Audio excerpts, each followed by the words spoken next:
তোমার নাগাল পাওয়া সাধনার ব্যাপার।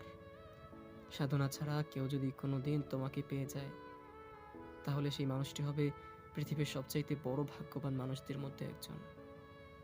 অপসরী, তুমি কি বোঝো তুমি কতটা মূল্যবান? জগতের স্বীকৃতি পাওয়া দুজন বিশ্ব সুন্দরী, একজন মোনালিসা, অপরটি প্রিন্সেস ডায়না।